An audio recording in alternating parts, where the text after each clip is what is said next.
Okay, removing the upholstery from the driver's side seat. These things all undid relatively easily.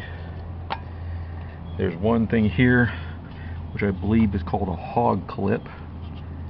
I see a steel piece there, so I'm going to get a pair of pliers and release that and see if that's all it takes to get this bottom piece unhooked. Okay, there was indeed a hog ring that was right in his area through this hole and through here. I'm guessing there was probably supposed to be one over here. I'm not 100% sure. I didn't see it.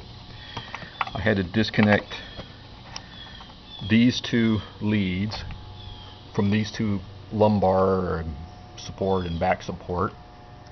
Unplugged from here these two air connections, which go into those same switches. That freed up that piece. The main control switch is still in place.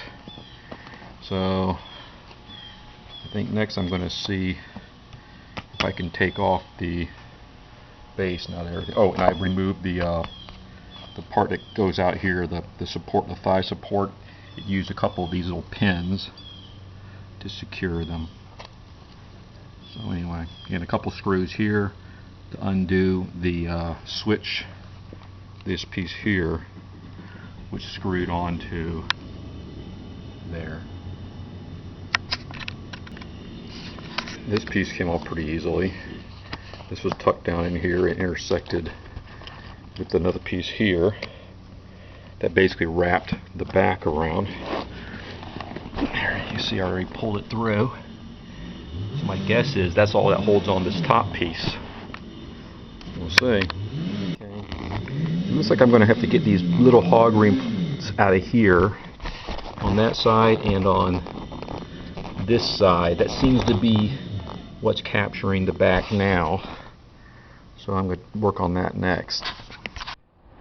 There's a metal bar right here that I had 3 hog rings in that went through this and through a little metal piece on the back of here, which I already flipped this around, you can't see it, but you have to hog ring in that piece here to here, these 3 pieces to pull that part in tight.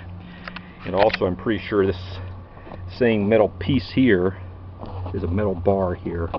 It's what captures the bottom of these long rods that ride inside some channels that are sewn into that back.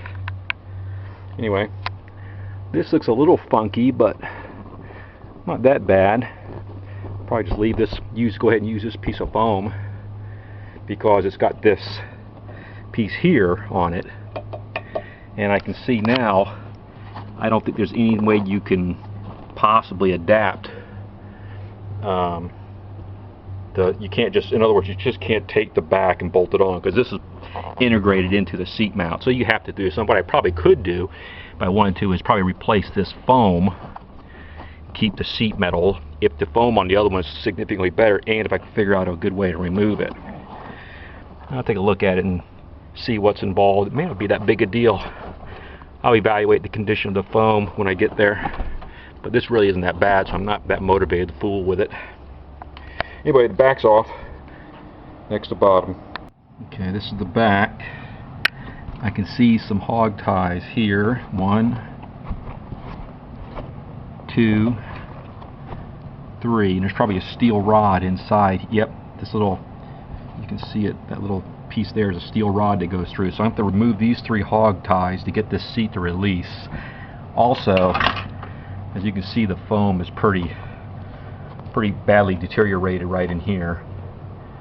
So I'm going to have to see what I can do about trying to use the donor foam to fix this up, because this is really messed up.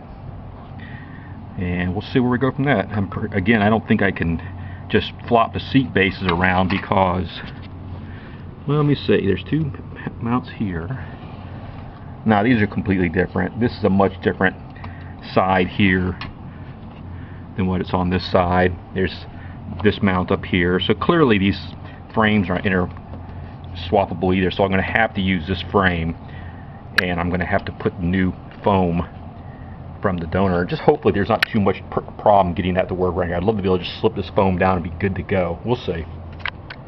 Well, this is interesting. While I was futzing around getting these 3 hog rings released, I noticed this whole piece just lifted up like this. And look at these bladders. All these bladders are these little side pieces, that bellows here that blow up here. I never noticed that before. Huh. So that's how they bolster. I thought there was some kind of a bellow. I thought there was some kind of a balloon in here, but it's just a bellow that pushes out on the door. So it looks like all I got to do to release this entire foam front section is undo some, I don't know, something up here that lets this whole thing come up.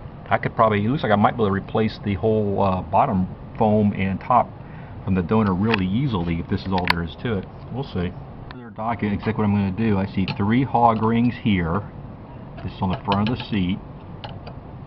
And then I have some kind of a crimped on arrangement here that seems to be trapping the seat. So if I can release this, these 2 here, it looks like this pop out, that would pop out, these 3, and this whole seat comes off with the seat basically attached with the seat cover and all. So this might be a real easy part to replace, this bottom piece. I sure hope so, because this thing is a real wreck. Look at all this deteriorated foam. Alright, we'll see.